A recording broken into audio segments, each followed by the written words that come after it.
Hello everyone, welcome to JRF Adda. कैसे हैं आप सब लोग? जल्दी से आइए, फटाफट शुरू करते हैं आज का सेशन। मेरा नाम वर्षा गौर है, मैं आपकी पब्लिक एडमिनिस्ट्रेशन की एजुकेटर हूँ। ये मेरा इंट्रोडक्टरी बायो है। इसी के साथ डाउनलोड कर लीजिए जेआरएफ अड्डा एप्लीकेशन को। अगर आप भी चाहते हैं जेआरएफ अड्डा से जुड़ना तो ये सारी चीजें आपको यहाँ पर मिल रही है। इंपॉर्टेंट बात यह है कि यूजीसी नेट और पीएचडी गाइडेंस के लिए कंप्लीट प्रोग्राम मैं आपके लिए लेकर आ रही हूँ इस प्लेटफॉर्म पर। पब्लिक एडमिनिस्ट्रेशन का सब्जेक्ट मैं आपको पढ़ाती हूँ फॉर यूजीसी नेट एंड दिसंबर की तैयारी के लिए।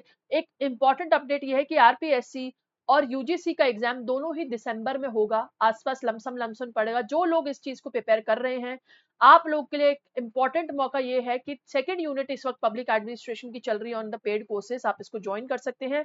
एंड ऑल्सो आप लोग साथ साथ एक ही प्रिपरेशन से, एक ही कोर्स से दो एग्जाम को टारगेट कर सकते हैं। मूविंग ऑन, पब्लिक एडमिनिस्ट्रेशन की अगर मैं बात करूं तो जेआरएफ अड्डा पर पब्लिक एडमिनिस्ट्रेशन मैं आपको पढ़ाती हूँ। इसके अलावा different different courses, different subject आपको इस प्लेटफॉर्म पर ऑफर होते हैं। ये हेल्पलाइन नंबर है, आप इसको देख सकते हैं, आप कॉल करिए और बिल्कुल आप अपने कोर्स में अवेल कर लीजिए। एंड आज मैं बात करने वाली हूँ टाइम मैनेजमेंट स्ट्रैटेजी, क्योंकि क्वेश्चन आते हैं मैम पेपर 1 करते हैं तो पेपर 2 छूट जाता है, पेपर 2 करते हैं तो पेपर 1 छूट जाता है। पब्लिक एडमिनिस्ट्रेशन के बच्चों को जो मेरी सेल्फ एक बनाई हुई स्ट्रैटेजी थी कि आप लोग उस तरीके से कैसे काम कर सकते हैं, उस पर थोड़ा सा बात करते हैं, क्योंकि आई थिंक कि ऐसे ऐसे सेशंस भी जरूरी है उन बच्चों के लिए जो डेडिकेटेडली प्रिपरेशन को कर रहे हैं। देखिए, टाइम मैनेजमेंट के लिए ना सबसे पहले तो वीकली प्लान का इस्तेमाल करिए, क्योंकि आई नो आप लोग बहुत स्ट्रेस होते हो कि यार क्या करें मैम, क्लासेस भी हो जाती हैं, फिर रिवीजन का टाइम भी नहीं बचता, तो किस तरीके से करें। देखिए, वीकली स्टडी प्लान बनाना बहुत जरूरी है। मंडे टू फ्राइडे का अपना स्टडी प्लान रखिए। मॉर्निंग में पेपर 2 रख लीजिए, क्योंकि मेरे को लगता है मॉर्निंग में ना हैवी सब्जेक्ट उठाना ज्यादा बेहतर है। ठीक है, जो आपका हाई वेटेज सब्जेक्ट है, यानी कि 100 क्वेश्चन आपके पेपर 2 से आ रहे हैं। एंड थ्योरी और notes making as well as अपना रिवीजन का काम इस दौरान आप अपने मॉर्निंग में रखिए। इवनिंग में आप लोग कोशिश करिए कि पेपर 1 को कॉन्सेप्ट लेकर चले। इवनिंग में पेपर 1 कॉन्सेप्ट लेकर चले। सैटरडेज और Sundays majorly question solving for both the papers plus revision. जो भी आपको लग रहा है कि आपको ये कॉन्सेप्ट क्लियर नहीं हुआ है, या पेपर में या एग्जामिनेशन या लेट्स से क्वेश्चन मॉक टेस्ट सॉल्व करते टाइम या फिर क्वेश्चंस लगाते टाइम, पीवाईक्यूज लगाते टाइम आप लोगों को यहाँ पे प्रॉब्लम आ रही है, आप उसी कॉन्सेप्ट को रिविजिट करो, उस कॉन्सेप्ट को रिविजिट करो। अगर मैं संडे की बात करूं तो संडे प्लीज कोर रिवीजन करो। बहुत से लोग ऐसे होते हैं कि मैम संडे थोड़ा आराम करना पसंद करते हैं। आप संडे को थोड़ा आरामदायक बना सकते हैं, पूरा आरामदायक मत बनाइए। ठीक है, इस चीज को ध्यान में रखना। संडे की प्रिपरेशंस आप लोगों के लिए इंपॉर्टेंट है, क्योंकि संडे ना दुनिया आराम कर रही होगी और आप लोग काम कर रहे होंगे। That's what where you make a difference. इस चीज का ध्यान रखना। काफी बच्चों को एक इंपॉर्टेंट टिप्स जरूर देना चाहूंगी। देखिए, मेरी माने ना तो आपका टाइम तो ऐसे ही डिवाइड होगा कि आपका जो यूजीसी नेट का एग्जाम है उसको पेपर 2 और पेपर 1 में आप डिवाइड लेके चलो। ठीक है, कॉन्सेप्चुअल क्लैरिटी रखना। पहले पहले 3-4 महीने कॉन्सेप्चुअल क्लैरिटी रखना, कॉन्सेप्ट को क्लियर करना, ये आपका उद्देश्य है, ये आपका गोल है। और साइड बाय साइड आपको इसकी रिवीजन करनी है। साइड बाय साइड आपको रिवीजन इसकी करनी है, मतलब कि अगर डे में, एक दिन में आप पेपर 1 को इवनिंग में बांट रहे हो और पेपर 2 को आप मॉर्निंग में बांट रहे हो, तो जो मिडिल का टाइम है, जो बीच का टाइम है ना, प्लीज उस बीच के टाइम को रिवीजन में रखिए, उस बीच के टाइम को रिवीजन में इन्वेस्ट करिए अपार्ट फ्रॉम द क्लासेस। आप बोलो मैम ऐसे तो हमारा पूरा दिन ऑक्यूपाइड हो गया। जी हाँ, अगर आप फुल टाइम एस्पायरेंट है तो बिल्कुल आप पूरा दिन ऑक्यूपाइड लेकर चलिए। लेकिन आप अगर पार्ट टाइम एस्पायरेंट है या नौकरी के साथ साथ प्रिपरेशन कर रहे हैं, देखो नौकरी के साथ साथ प्रिपरेशन करने वालों को ना थोड़ा बहुत तो भुगतना पड़ता है। तो आप लोग एक काम करिए कि अपना समय जितना ज्यादा से ज्यादा हो सके आप एग्जामिनेशन को देने की कोशिश करिए। ठीक है, कुछ एडिशनल टिप्स जरूर दूंगी इस चीज के लिए। एडिशनल टिप्स ये होंगी कि आप लोग ना कॉन्सेप्ट और एमसीक्यू लगाओ। एमसीक्यू कहीं पे भी मिल जाएंगे फ्री में। इनफैक्ट जेआरएफ अड्डा पे भी आपको ना मटेरियल मिल जाएगा क्वेश्चन सॉल्विंग का। एप्लीकेशन को डाउनलोड कर लो, एनरोल करो, आप लोग, आपको फ्री मॉक टेस्ट भी मिल जाएंगे यहाँ पर। टाइम प्रैक्टिस होनी चाहिए, यानी कि आप जो भी क्वेश्चन लगाओगे ना प्लीज उसको टाइमर के साथ लगाओ। वीकली रिवीजन बहुत इंपॉर्टेंट है, हर वीक इंपॉर्टेंट करना है रिवीजन को, हर दिन इंपॉर्टेंट है। इनफैक्ट मॉक टेस्ट हर 15 दिन में लगाओ, और प्रीवियस ईयर क्वेश्चन पेपर जो है ना उसको आप डे वाइज लगा लो, या फिर अगर मैं बोलूं कि वीक वाइज लगा लो।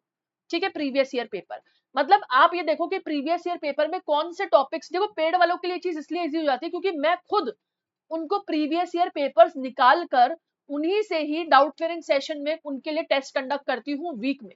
देखो पेड में क्या होता है, पेड सेशंस में क्या होता है, देखो उनको क्या करती हूँ मैं, जो भी वीक में पढ़ाती हूँ ना, जो भी उनको वीक में पढ़ा रही हूँ उसके बाद सैटरडे को मैं उनका टेस्ट ले लेती हूँ, उसी वीक में पढ़ाया हुआ, तो उनके लिए काम इजी हो गया, उनके लिए काम इजी हो गया। बट जब आप बात करते हो यूट्यूब लर्नर की, देखो उनको ना मैं मॉनिटर नहीं कर सकती, उनको मैं मॉनिटर नहीं कर सकती, ठीक है। उनको मॉनिटर करने के लिए आपको सेल्फ का काम करना पड़ेगा, सेल्फ को ध्यान में रखना पड़ेगा, ठीक है। इस चीज को ध्यान रखना, सेल्फ को ध्यान में रखना पड़ेगा। तो मैं अगर मॉक टेस्ट की बात करूं तो देखो मॉक टेस्ट आपको हर 15 दिन में लगाने, लेकिन आप लोग अपना प्लीज वीकली एनालिसिस लेके चलिए। पीवाईक्यू में मास्टरी हासिल करिए, क्योंकि पब्लिक एडमिनिस्ट्रेशन की अगर मैं साफ साफ बात बोलूं तो बेटा कम से कम भी ना 60 to 70% पीवाईक्यू या तो कॉन्सेप्ट रिपीट होता है या डायरेक्ट पीवाईक्यू ही रिपीट होता है। तो प्लीज इस चीज को ध्यान में रखना। Revision formula is a must key for both paper 1 and paper 2। Paper 1 और पेपर 2 की डेली रिवीजन रखिए, बहुत ज्यादा इंपॉर्टेंट है आप सभी लोगों के लिए।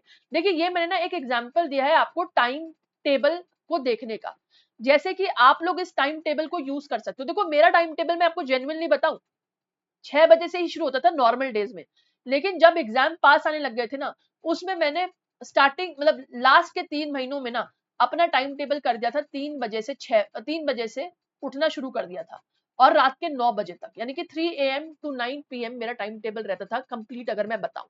अब इसमें आप लोग क्या कर सकते हैं भाई, थोड़ा सा कोशिश करिए 5:30 बजे उठ जाइए इफ पॉसिबल, क्योंकि आप लोगों को टाइम टेबल रात के 9 बजे का मिल रहा है। एग्जाम्पल दे रही हूँ, 5:30 बजे उठ जाइए, अपना नहाना धोना ब्रेकफास्ट वगैरह करके बैठ जाओ, ठीक है। 6 से 7 भी नहीं बोलूंगी, मैं तो सीधा बोलूंगी कि भाई 6 से 8 बढ़िया पढ़ाई करो पेपर 2 की।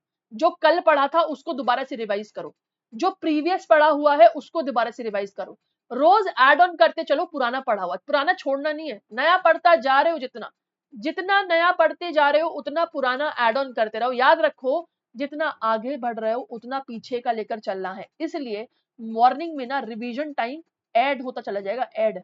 कभी आप 2 घंटे रिवीजन कर रहे हो, थोड़े टाइम बाद आप 3 घंटे भी रिवीजन करोगे, समझ रहे हो। तो अभी 2-2 घंटे 2.5-2.5 घंटे बहुत है, इसके बाद क्या करो, इसके बाद और जल्दी उठना शुरू कर दो, या फिर इस टाइम को बढ़ा लो कि भाई 6 से 9 रिवीजन पे लेके आ जाओ, 6 AM to 9 AM morning revision for paper 2। उसके बाद पेपर 1 की क्लासेस लो, पेपर 1 की क्लासेस लेने के बाद बढ़िया अपना लंच करके उसके बाद पेपर 1 का रिवाइज करने बैठ जाओ, उसके बाद पेपर 1 का रिवाइज करने बैठ जाओ इवनिंग स्लॉट में। अब जैसे पब्लिक एडमिनिस्ट्रेशन की क्लास की बात करूं तो हमारी क्लास इवनिंग में होती है, बढ़िया है भाई, इवनिंग में क्लास होती है।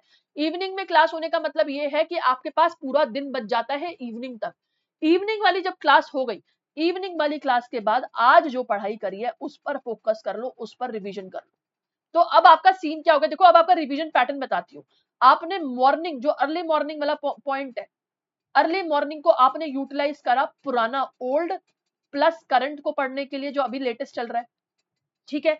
इसके बाद पेपर 1 आ गया, पेपर 1 में आज का जो है उसको तो रिवाइज कर ही रहे हो, साथ में जो पुराना है उसको भी रिवाइज करोगे, प्लस क्लास भी अटेंड करोगे, क्लास भी अटेंड करोगे।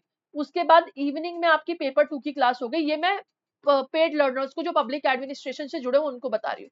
पेपर 2 की क्लास हो गई, और फिर रात को करंट वाला पढ़ लो जो आज क्लास में पढ़ाया है, अगले दिन सुबह उठ के फिर same back to the routine इसी को पढ़ लो, अगले दिन सुबह उठ के फिर same back to the routine इसी को पढ़ लो। अब जो लोग सेल्फ स्टडी वाले हैं वो भी इसको फॉलो कर लो भाई, वो भी इसको फॉलो कर लो, क्योंकि आपकी क्लास होती है रात को 8 बजे पब्लिक एडमिनिस्ट्रेशन की, जिसमें मैंने ना बिल्कुल बेसिक से पढ़ाना शुरू कर दिया है आपको, बिल्कुल बेसिक से पेपर 2 पढ़ाना शुरू कर दिया है। तो अब आप देखो सेल्फ स्टडी वालों को पूरा क्लियर आइडिया, तभी वो लोग कोर्स नहीं ले रहे हैं, क्योंकि उनको आइडिया है, आपके पास बुक्स है, आपके पास मटेरियल है, आप पहले एग्जाम दे चुके हो, तो आपको मेरे को स्ट्रैटेजी बताने की जरूरत नहीं, ना ही आप मेरी स्ट्रैटेजी सुनो, मैं जेन्युइनली बता रही हूँ। पर आप एक चीज ध्यान में रखो, और वो एक चीज आपके लिए जो इंपॉर्टेंट है वो है कंसिस्टेंसी। प्लीज आप लोग लगातार कंसिस्टेंसी मेंटेन करो, ये उनके लिए भी है जो रिपीटर है, और ये उनके लिए भी है जो न्यू कमर है। प्लीज कंसिस्टेंसी इज अ की टू सक्सेस, अगर आप ये फॉलो कर रहे हो ना तो आप बहुत कुछ फॉलो कर रहे हो। तो आपकी कोशिश यही रहनी चाहिए कि आपको कंसिस्टेंट रहना चाहिए, 6 महीने को एग्जाम को कम से कम 6 महीने की तरह ही करो, ठीक है। फोकस एरिया क्या रहेंगे, फोकस एरिया कॉन्सेप्ट रहेंगे, आपका रिवीजन पैटर्न्स रहेंगे, आपकी पीवाईक्यू सॉल्विंग रहेंगे, और अगर आप पेड बैच से जुड़े हो तो आपके लिए क्लास टेस्ट भी फोकस एरिया रहेंगे। तो प्लीज इन चीज को ध्यान में रखना। इसी के साथ अगर आप लोग नोट मेकिंग पर भी सेशन चाहते हो how to do note making, जो कि न्यू कमर्स हैं या फिर जो अभी इस अटेम्प्ट में शुरू कर रहे हैं तैयारी, how to do note making for paper 2। तो आप लोग प्लीज कमेंट सेक्शन में जरूर बताना, comment is open for you, आप लोग इसके बारे में बात कर सकते हैं। ठीक है, चलिए आज का सेशन इतना ही रखते हो। कुछ भी और क्वेरी हो ना इससे रिलेटेड, या कुछ भी आप समस्या में फंसे हो, डाउट आ रहा हो, कमेंट सेक्शन में बता देना बेटा, मैं आगे ऐसे सेशन लेकर आ जाऊंगी। सेशन पसंद आया तो लाइक जरूर करना। यूजीसी नेट की ऑफलाइन क्लासेस आपके लिए जयपुर में चलाई जा रही है, जिसमें आपको डिस्काउंट ऑफर मिल रहा है, इस वक्त आप अवेल कर सकते हैं। इंपॉर्टेंट बात यह है कि पब्लिक एडमिनिस्ट्रेशन के डेली सेशन आपको रात को 8 बजे देखने को मिलते हैं बिल्कुल फ्री में, जिसमें मैं बेसिक से तैयारी करवा रही हूँ दिसंबर के लिए। आप लोग को देखो डिटेल में नहीं बोलूंगी क्योंकि डिटेल की तैयारी पेड में चल रही है, लेकिन बेसिक्स की तैयारी बिल्कुल आपको फ्री प्लेटफॉर्म पर यूट्यूब पे देखने को मिलेगी। टेलीग्राम ग्रुप आप ज्वाइन कर सकते हो पब्लिक एडमिनिस्ट्रेशन का। Till then bye bye, take care, thank you so much for watching. मिलती हूँ आपसे next session. All the best.